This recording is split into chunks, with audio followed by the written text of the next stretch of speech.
இடுப்பில் வலி இருக்கிறவங்களுக்கு காலையில் பெட்டை விட்டு எந்திரிச்சா வலிக்குது. சில சமயம் அது இடுப்போடு நிற்காம அந்த வலி முன்னாடி கூட இந்த கிராயின் இல்லைன்னா அந்த ஹிப் ஜாயிண்ட் ஆரம்பிக்கிற இடத்துல அந்த மாதிரி அந்த பெல்விஸ் ரீஜியனில் அது மாதிரிலாம் வலிக்குது. சம்டைம்ஸ் பெட்டெக்ஸு சைடில் கூட வலிக்குது. சைட்லனா இலியாஸ் அந்த மாதிரி ஏரியாஸில் வலி வருது. அப்புறம் தொடைக்கு பின்னாடி வலிக்க வாய்ப்பு அதிகம். இதை தவிர கெண்டைக்கால் காஃபில் சிலருக்கு வலிக்கலாம். அது தவிர பாதத்தில் வலிக்கலாம். சரிங்களா? அப்புறம் கால் விரலில் மரமரப்பு வரலாம். சிலருக்கு இடுப்பில் வலி, அப்புறம் அதே பெட்டெக்ஸ், தொடை, கெண்டைக்கால், பாதம் வரைக்கும் வலி, அப்புறம் கால் விரலில் மரமரப்பு இப்படி இருக்கலாம். இன்னும் சிலருக்கு குனிஞ்சி வேலை செஞ்சால் வெயிட் தூக்குனா மட்டும் வலிக்கிறது. சிலருக்கு ரெஸ்ட்டில் இருந்தாலும் வலிக்கிறது. சிலருக்கு அதிகமாக டூ வீலர் ஓட்டினா வலிக்கலாம். சிலருக்கு சாஃப்டான மெத்தை இல்லைன்னா சோஃபா, கவுத்து கட்டல், டேப் கட்டல் அப்படிப்பட்ட இடத்துல படுத்தா வலிக்கிறது. நிறைய பேர்த்துக்கு மன அழுத்தத்தினால, ஸ்ட்ரெஸ்னால், டிப்ரெஷன், ஆங்ஸைட்டி அதனால் வலி வரலாம். ஸோ இந்த மாதிரி நிறைய விதத்தில் வலி வர்றதுக்கான வாய்ப்பு அதிகமாக இருக்குது. ஸோ இந்த மாதிரி வலிச்சா என்னவா இருக்குன்னு கேட்டால், மோஸ்ட்லி இடுப்பில் எலும்பு தேய்மானம் இருக்கலாம். அவங்க மோஸ்ட்லி 34 வயசுக்கு மேற்பட்டவர்களாக இருக்கலாம். ஆனால் 34 வயசுக்கு மேலே தான் லம்பார் ஸ்பாண்டிலைட்டிஸ் வரணும்னு இல்லை. அதை விட கம்மி வயசுலேயும் சிலருக்கெல்லாம் வந்துடுது. காமன் 34 வயசுக்கு மேலே, அதனால் வலிச்சிருக்கலாம். இல்லைன்னா லம்போ சைக்கிள் ஸ்ட்ரெயின் தேய்மானம் ஆகல, ஜஸ்ட்டு ஸ்ட்ரெயின் மட்டும் ஆயிடுச்சு, அதனால் வலிக்கலாம். இல்லை லம்பார் ஸ்பாண்டிலோசிஸ் தேய்மானம், ஏர்லி தேய்மானத்தோட முன்னாடி ஸ்டேஜ். ஸோ அதுக்கப்புறம் ஜவ்வு வீங்கி, ஜவ்வு விலகி, ஜவ்வு தொத்தி வலிக்கலாம். L4 L5லையோ L5 S1லையோ என்ன ஆகுன்னா, இல்லை L2 L3 இந்த மாதிரி இடத்துல என்ன ஆகுன்னா, ஜவ்வு அந்த டிஸ்க் இருக்கும், அந்த நரம்பெல்லாம் போகிற இடத்துல அது ஒன்று வீங்கிக்கும். அப்படின்னா டிஸ்க் பல்ஜு, இல்லை தொத்திகிட்ருக்கும் டிஸ்க் ப்ரொட்ரூசர், இல்லை விலகிரும் அந்த இடத்த விட்டு டிஸ்க் ப்ரொலாப்ஸு. அதில் anterior disc prolapse, lateral, posterior, right lateral, left lateral அந்த மாதிரிலாம் இருக்குது. போஸ்டீரியர்னா பின்னாடி, ஆன்டீரியர்னா முன்னாடி, ரைட் லேட்ரல்னா ரைட், லெஃப்ட் லேட்ரல்னா லெஃப்ட்டு.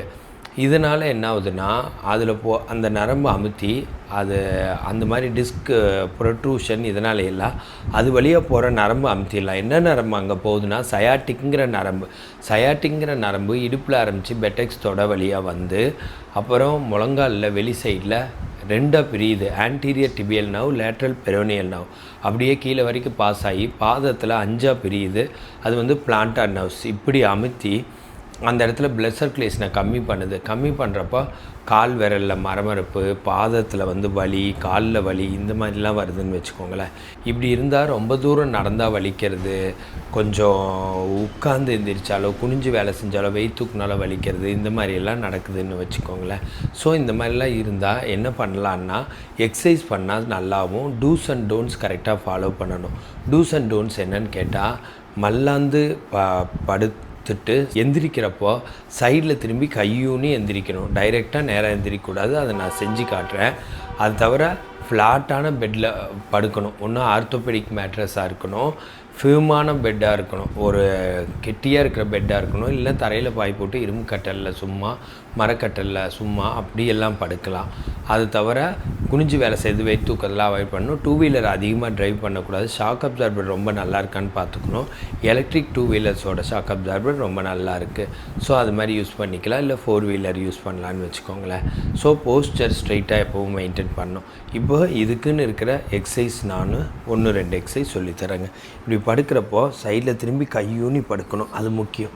அப்புறம் மல்லாந்து படுத்துக்கிட்டு என்ன பண்ணலான்னா, பிரிட்ஜிங் எக்ஸசைஸ். வலது காலை மடக்கி இடது காலை மடக்கி இடுப்பை மேலே தூக்கி 1 2 3 4 5 6 7 8 9 10 திரும்ப கீழே போட்டு 1 2 3 4 5 6 7 8 9 10 எகெயின் நல்லா பெட்டெக்ஸை ஓரளவுக்கு நல்லா தூக்கி 1 2 3 4 5 6 7 8 9 10 திரும்ப கீழே போட்டு கை இது மாதிரி ரிலாக்ஸாக ஒன்று செஸ்ட்டில் வச்சுக்கலாம், இல்லை கீழே வச்சுக்கலாம்.